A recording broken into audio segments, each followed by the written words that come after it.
I want to get to the next sort of group of analyses that I think we need to take note of, and that's basically correlation and regression.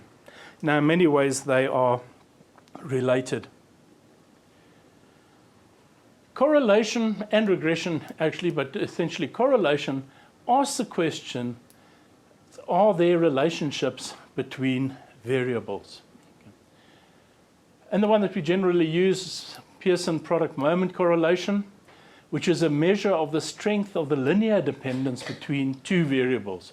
And it lies between 0 and 1. So what that is saying is, if I have two variables, let's say temperature and spore germination, the question would be, well, I'd run different temperatures, and I'd run I'd look at the germination, and then I would use a correlation coefficient, and it would give me a value between -1 and 1. And essentially, based on that correlation coefficient, based on the number of degrees of freedom, it will tell me if there's a relationship between temperature and spore germination. I'll show you in a minute. So essentially, correlation is used to work out whether there is a linear dependence between two variables, and based on this regression coefficient, it gives you an idea of the strength of that dependence. Now, it only tells you dependence, it doesn't tell you what the relationship is. Okay? Those are two different things. I'll get to that in a second. Okay. The other thing that we have is what we call a rank correlation. And that's very useful when you want to look at, let's say, multi-season trials. And you want to see whether your cultivars, lines, whatever you're testing, rank consistently over environment. And it's also based on correlation. And if the coefficient, it measures how well the relationship between two variables can be described by a monotonic function. We won't go into the details there. But let me show you how this works then. Okay, so I have temperature, and I have maximum relative humidity, and I look at the amount of disease that develops in growth chambers or whatever the unit is that I'm using. So I've got a measure of disease, I've got a measure of maximum temperature, and I've got a measure of relative humidity. And what I'll do is, and I'll show you how this works tomorrow, I'll actually do a practical one with you. I'll work out the correlation coefficients between those variables. Now, obviously, disease and disease is 1, because what you see is what you get. Okay. Now, what this tells me here is that there's a very strong relationship between temperature and the amount of disease that develops. What's also important here is not only the size of that variable, but also the positive or negative. Because what this is telling me is that the higher the disease, the higher the temperature, the less disease that's going to develop. Yeah? So that gives you an idea of the direction of the relationship. Okay. So in other words, if temperature is too high, I'm going to have less disease. If temperature is lower, I'm going to have more disease. So there's a negative relationship. In this case here, I've got 1, 2, 3, 4, 5, 6, 7 readings. Okay. When you look at correlation and you look at degrees of freedom, I lose a degree of freedom there and I lose a degree of freedom there. So when we talk about the degrees of freedom associated with a correlation analysis, okay, it's the number -2. In other words, I have 5 degrees of freedom here. Now, why is that important?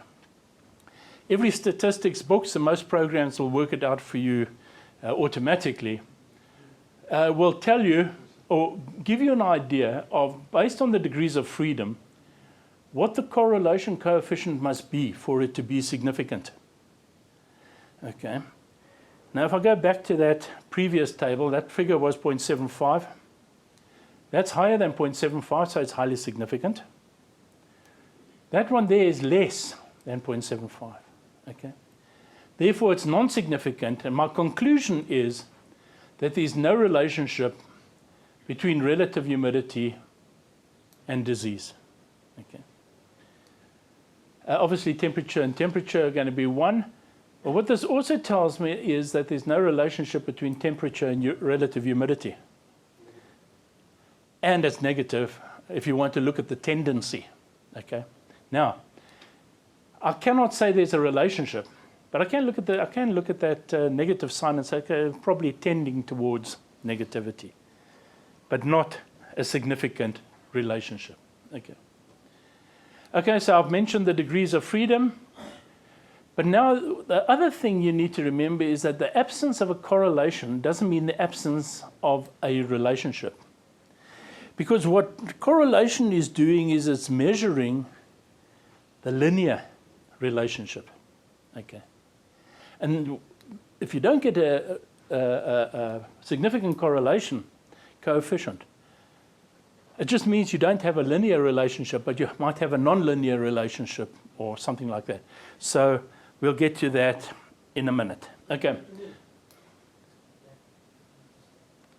The number of stars that we have put 3 stars. Sorry, say that again? Number of stars, it's highly significant. Yeah. Minus 3 stars. Why the 3-star? Basically, okay. What we do generally, if it's significant at 5%, we'll give it 1 star. If it's significant at 1%, we give it 2 stars, and if it's significant at 0.001, in other words, 99% significance, we give it 3 stars. Okay. So that's essentially what the stars mean. It basically related to the level of significance. And the ones that we generally we're always interested in 0.5. That's our minimum. But you can go to 0.1 and 0.001. Okay. So depending on the level, that's what the stars are. Okay.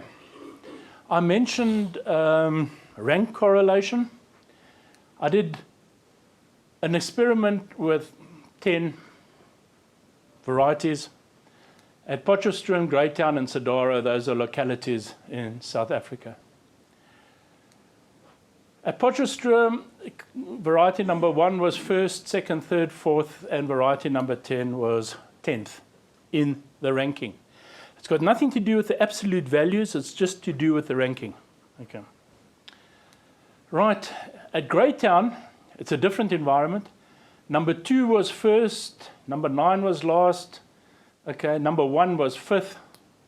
And then at Sedara, which is a very wet locality, okay, number 4 was 1st, number 1 was suddenly down here somewhere, and okay.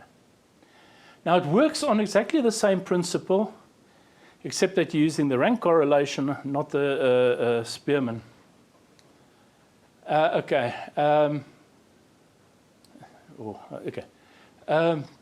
So here you have, for example, the Potchefstroom, Greytown, and you can see they're highly correlated. Okay.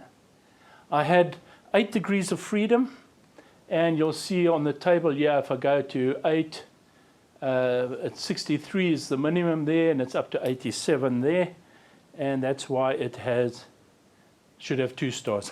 Sorry, misprint. Right. Okay. The point is, there's a strong correlation between the ranking at Potchefstroom and the ranking at Greytown. But with Sedara, there's no ranking correlation between Potch and Sedara. There's no correlation between Sedara and Greytown. Okay. So in other words, somewhere along the line, there is an interaction between the environment and the behavior of my genotypes at different localities. Okay, does that make sense? Right. So correlation is very useful for just picking up a tendency and the relationship between variables. Okay, I did say the absence of a correlation doesn't mean the absence of a relationship. So if we go back to that previous correlation table with temperature and humidity and disease severity, you can see there's a nice linear relationship there, and that's why I got a high correlation. This one here, you can see is nonlinear, and that's why correlation won't pick it up. But it doesn't mean that there's no relationship. If you look at that, you can actually see there is a relationship. It's just not a linear one.